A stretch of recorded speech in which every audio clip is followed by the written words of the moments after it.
It is the early hours of February 14, 1945, and a single aircraft climbs out of Mount Farm airfield in Oxfordshire into a slate-grey sky. There is no armament aboard.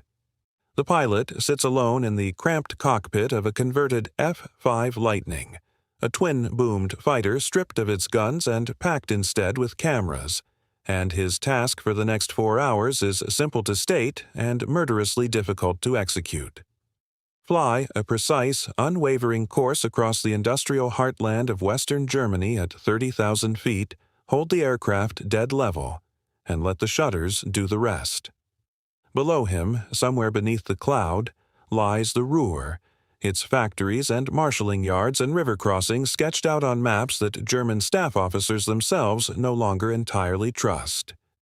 By the time this pilot lands back in England, his cameras will have captured several hundred overlapping frames of terrain that, once developed, printed, and stitched together by technicians working through the night, will be more accurate, more current, and in places simply more true than anything the Wehrmacht's own general staff can put in front of its commanders. This is not a story about bombs or tanks. It is a story about paper, glass, and light, and about how the United States quietly built a picture of Germany more precise than the one Germany had of itself. That claim sounds implausible until one considers what German military cartography was actually working from by the middle of the war. Germany, after all, is often remembered as the country of meticulous planning, of the general staff tradition, of maps so detailed that entire campaigns were rehearsed on tabletop terrain models before a single soldier crossed a border. Yet the paradox is real, and it has a specific cause. The core topographic survey of the German Reich, maintained by the Reichsamt für Landesaufnahme and its successor bodies, had been built up gradually since the 19th century, sheet by sheet, at scales suited to peacetime administration and pre-motorized warfare. Much of it dated from the 1920s and early 1930s. Some rural sheets, particularly in the east, had not been resurveyed since before the First World War. As Germany's borders expanded through annexation and conquest between 1938 and 1941, the survey apparatus was asked to absorb Austria, the Sudetenland, western Poland, and vast stretches of the Low Countries and France into a single coherent grid system, and it never fully managed the task. Different regions used different projections. Older Austrian and Czech survey data did not marry cleanly with Prussian triangulation networks. Newly built military infrastructure, airfields, bridges, dispersed factory complexes moved underground or into forests to escape bombing, simply did not appear on any sheet at all because no peacetime surveyor had ever walked that ground with a theodolite. Layered on top of this was a problem of currency rather than coverage. A map is only as good as its last revision, and by 1943 the German landscape was changing week by week under the weight of Allied bombing. Bridges were destroyed and hastily rebuilt a few dozen meters from their original position. Rail marshalling yards were struck, repaired, rerouted around craters, struck again. Entire city blocks vanished and were replaced by rubble that altered sightlines and road patterns in ways no printed sheet could show. The Wehrmacht's own mapping sections, chronically short of trained personnel as the war dragged manpower toward the front, could not keep pace. Estimates compiled after the war by Allied intelligence staff suggested that in some sectors, German field commanders were working from town plans and road networks that had been out of date for 18 months or more, a lag that meant the map in a colonel's hand and the ground beneath his boots were, in places, two different countries. The Americans faced no such inheritance, which was both an advantage and, at the outset, a considerable disadvantage of its own. The United States had no comparable pre-war survey of continental Europe to draw upon. Its peacetime mapping tradition was overwhelmingly domestic, aimed at the American landscape rather than anyone else's. What it did have, assembled at speed from 1942 onward, was an extraordinary capacity to generate new geographic knowledge from scratch, using aircraft, cameras, and a small army of photogrammetrists who treated the problem as an engineering exercise rather than an inherited craft. The organization that made this possible sat, appropriately enough, in a requisitioned country house. RAF Medmenham in Buckinghamshire housed the Allied Central Interpretation Unit, a joint British and American establishment where thousands of photographic prints arrived daily from reconnaissance squadrons across the European theater. American personnel worked alongside British interpreters here from 1943, learning and refining techniques that had begun with the RAF's own photographic reconnaissance pioneers, but which the Americans, with the industrial resources of the Army Air Forces behind them, scaled up dramatically. Parallel to this, in Washington, the Army Map Service, operating under the Army Corps of Engineers, took on the task of converting raw photography into finished, gridded maps that infantry officers could actually carry and use. The technical heart of the operation was a photographic method called trimetragon, a term that sounds obscure but describes something rather elegant. Rather than a single camera pointing straight down, an aircraft carried 3 cameras mounted together, one aimed vertically at the ground and 2 angled outward to left and right, each overlapping the next. A single pass of the aircraft therefore captured a continuous horizon-to-horizon strip of terrain rather than a narrow vertical slice, and successive passes, flown with careful overlap, could be assembled like tiles into a seamless photographic mosaic covering hundreds of square miles. The vertical center images, meanwhile, were the ones that mattered most for precision mapping, because when photographed in stereo pairs, 2 overlapping frames taken moments apart, they could be viewed through a stereoscope to reveal 3-dimensional relief. Hills, valleys, the true gradient of a river bank, all rendered visible to a trained eye simply by the geometry of overlapping light. From these stereo pairs, technicians using devices called multiplex projectors, essentially a set of precision optical instruments the size of a small wardrobe, could plot contour lines and elevations onto a base sheet with an accuracy that rivaled ground survey, at a fraction of the time and without a single surveyor ever setting foot on hostile soil. A skilled multiplex operator, working from good stereophotography, could produce contours accurate to within a few meters of vertical height comparable to what a ground survey party might achieve in weeks of field work, except the American teams could do it from photographs taken the previous afternoon over territory still held by the enemy.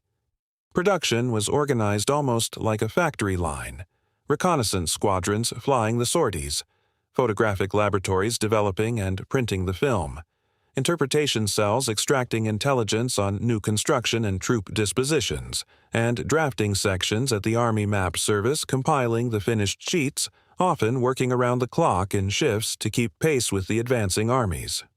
By late 1944, American mapping units were producing tens of thousands of map sheets a month across the European theater, a print run that dwarfed anything German survey capacity could match under wartime conditions. None of this happened in a vacuum, and it is worth being honest about where the documentary record grows thin. Precise production figures for individual mapping units vary between post-war accounts, some file series remain incompletely catalogued even now, and the exact chain by which any single map sheet reached a specific infantry battalion is not always traceable. What is well documented is the broad shape of the effort and its results in the field. The manufacturing side of this operation deserves its own moment of attention, because a map sheet destined for a forward command post did not simply appear from a camera. Exposed film, often several hundred feet of it per sortie, was rushed from the airfield to mobile photographic laboratories, sometimes housed in requisitioned buildings, sometimes in specially adapted lorries that could move with an advancing headquarters. There, technicians developed the negatives, printed contact sheets, and passed the results to interpretation officers who worked in shifts around the clock, examining each frame under magnification for anything that might have changed since the last sortie over that same stretch of ground. Once a sheet was approved for mapping rather than pure intelligence use, The stereo pairs went to plotting sections equipped with multiplex projectors, machines that essentially recreated in miniature the geometry of the two cameras that had taken the original photographs, allowing an operator to trace contour lines directly from the three-dimensional image floating in the instrument's viewing platen. From there, drafting sections inked the final sheet, added grid references tied to the standard military grid system in use across the theater, and sent finished prints to reproduction units equipped with offset printing presses capable of turning out thousands of copies within days. It was, in effect, an entire publishing industry conjured out of nothing and folded into the machinery of an army on the move.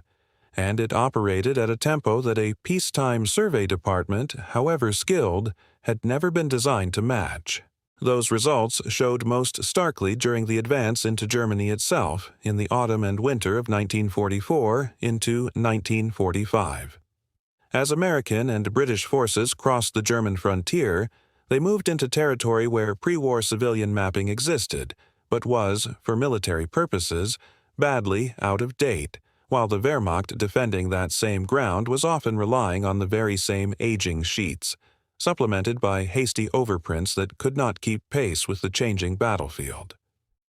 American engineer topographic battalions, working just behind the front line, used freshly flown reconnaissance photography to update river crossings, newly dug field fortifications, and shifted rail lines within days rather than months. During the planning for the Rhine crossings in early 1945, accurate current mapping of the river's approaches, its shifting sandbanks, and the German defensive positions along its eastern bank proved decisive in identifying crossing points that German commanders, working from staler information, had not reinforced as heavily as the terrain's true vulnerabilities warranted. Bomber crews, targeting specific factory buildings within sprawling industrial complexes, relied on target folders built from mosaic photography that let analysts identify individual structures, an accuracy of targeting that depended entirely on imagery current to within days, not the years-old civil survey plans that made up much of the German cartographic baseline in those same districts. The same currency advantage told during the Battle of the Bulge and its aftermath, when American forces pushing back into the Eifel and the Rhineland encountered defensive positions that German engineers had built into terrain the Wehrmacht's own maps had not been updated to reflect. Fresh reconnaissance sorties flown in support of the advancing armies could reveal a newly dug anti-tank ditch or a repositioned bridge demolition charge within a day or two of its construction, information that then flowed back through interpretation cells at speed and into revised map overprints issued to divisional intelligence officers before the next advance began.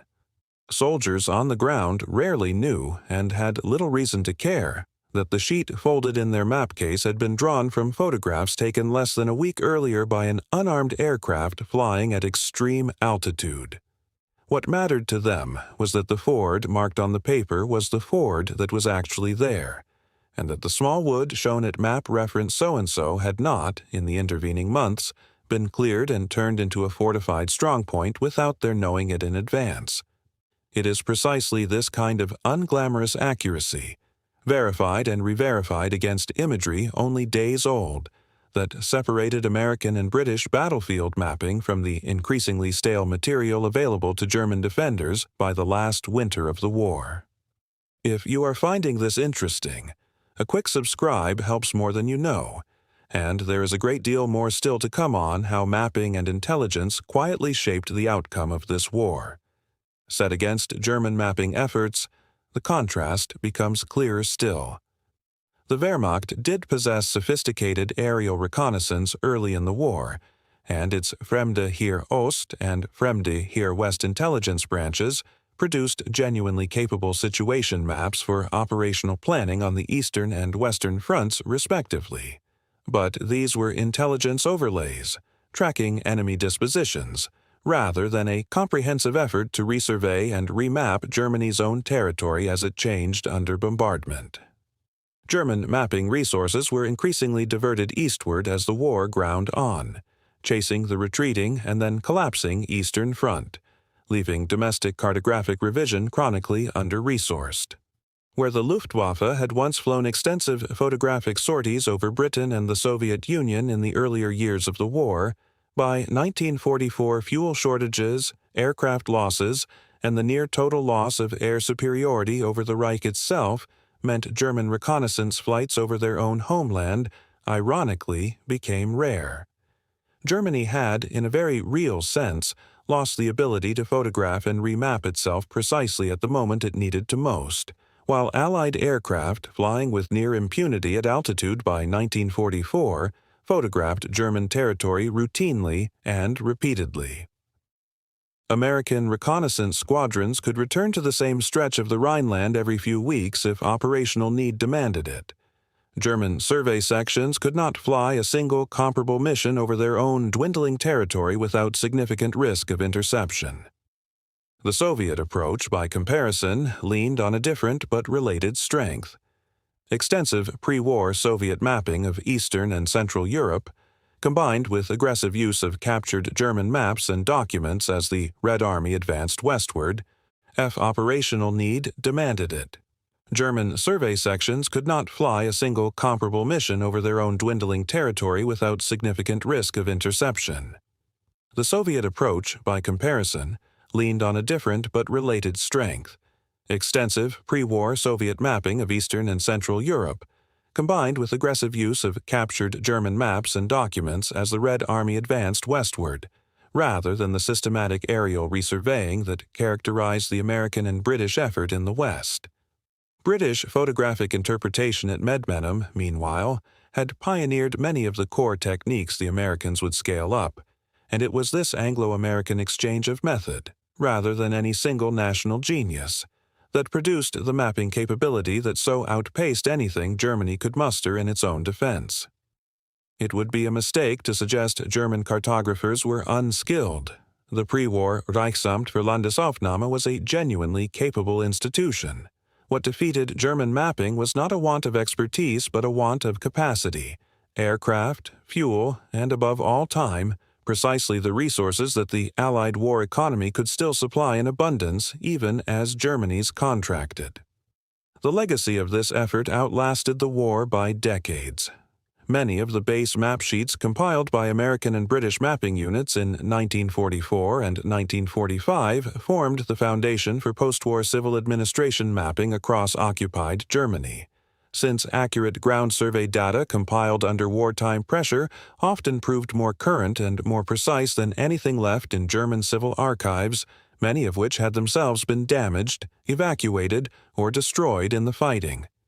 The techniques refined at Medmenham and by the Army Map Service, trimetrogon photography, multiplex stereoplotting, rapid photographic revision of existing sheets, became standard practice across NATO military mapping doctrine well into the Cold War, and photogrammetric methods pioneered under wartime urgency underpinned civilian topographic survey work for a generation afterward. It is a curious inversion of the usual wartime narrative, in which the defeated side is remembered chiefly for what was destroyed. Here, something was quietly built, a more accurate, more current picture of a hostile nation's own terrain than that nation itself possessed, assembled not through espionage or captured documents but through the patient, unglamorous work of cameras, stereoscopes, and drafting tables. Some of the original photographic plates and finished map sheets survive today in the National Archives in both Washington and Kew, alongside the records of the Allied Central Interpretation Unit, and they remain a working resource for historians and geographers studying the physical transformation of wartime Germany. Studying them now, decades on, what strikes a modern viewer is not the drama of the front line but the sheer administrative discipline behind it. Thousands of individually numbered frames, meticulously logged flight paths, contour lines drawn to a precision that ground survey would have taken years to match. Historians examining these archives since the war have also had to reckon with how uneven the surviving record is. Whole runs of flight logs from certain squadrons have been lost or scattered across different repositories, and matching a specific finished map sheet back to the individual sortie that produced its underlying photography is, in many cases, no longer straightforwardly possible. Where post-war accounts differ on exact production totals, or on precisely which units held responsibility for a given stretch of front at a given date. The honest position is to note that uncertainty rather than to manufacture a false precision the sources do not support. What is beyond serious dispute, however, is the broad pattern. An aerial, photographic, and mapping effort assembled in a matter of months, drawing on British technique and American industrial capacity together, came to outperform a German cartographic tradition that had, on paper, a head start of a century or more. Return for a moment to that lone aircraft climbing out of Mount Farm in the February dark. The pilot flying it had no idea, and had no need to know, that the film unspooling behind his cameras would end up traced, gridded, and printed onto sheets that would guide an army across the Rhine within weeks. He simply held his course, kept the wings level, and trusted the men on the ground to do the rest. That, in the end, is the whole of the story compressed into a single image. A nation photographing its enemy's homeland with greater precision than that enemy could manage for itself, one steady, unarmed flight at a time. Germany had built the maps of Europe for a generation before the war. By its final winter, it was the United States, flying cameras rather than carrying guns, that held the truer picture of German ground,